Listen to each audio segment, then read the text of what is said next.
What's up, guys? Today we're going to talk about tension like we talked about last week in the squat, but today we're going to talk about it with regard to the deadlift.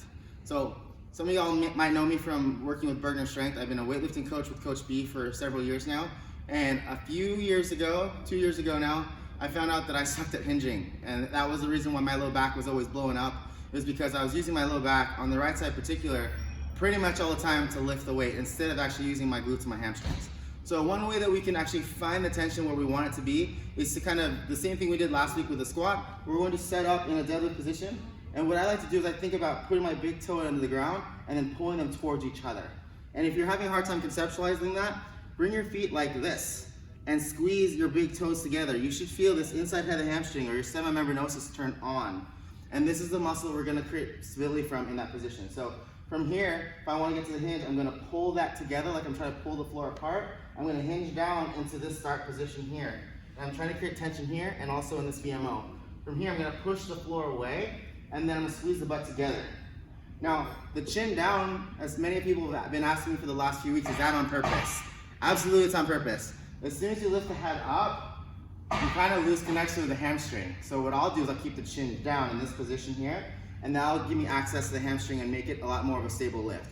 The moment, if you ever watch some of my videos, if you notice when my chin comes up, you're gonna see that I have some displacement happen. This knee starts to move around.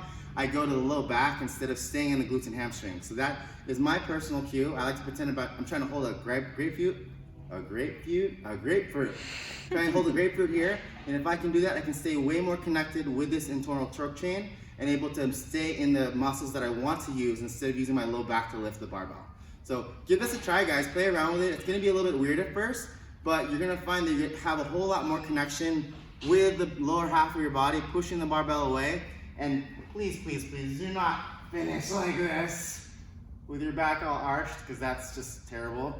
And number two, if you want to maximize your ability to build strength in the deadlift, stop dropping the bar from the top. Okay, it's like my biggest pet peeve when on strength days. Bring it back on, fine, drop the bar. It's about being efficient. But on strength days, the most important part of the deadlift is actually lowering the bar. That's where you actually get strong. I'm not impressed by you lifting the bar and dumping it on the ground like that, because you're missing out on the best part of the lift. So if you're lifting for strength, go ahead and lift it off the ground, boom, and then lower it down. And while you're lowering it down, practice mechanics, because how often do we ever just do one rep?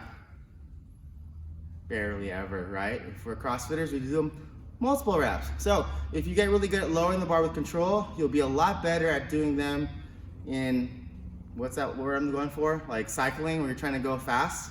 You won't get into bad positions on the next lift. So practice lowering the bar down with control, and you'll actually get stronger that way. So play around with this. If you guys have any questions in the bottom, or if you just want to flame me for whatever reason, I'm totally open to that too. Any feedback is welcome. So we'll see you guys next time.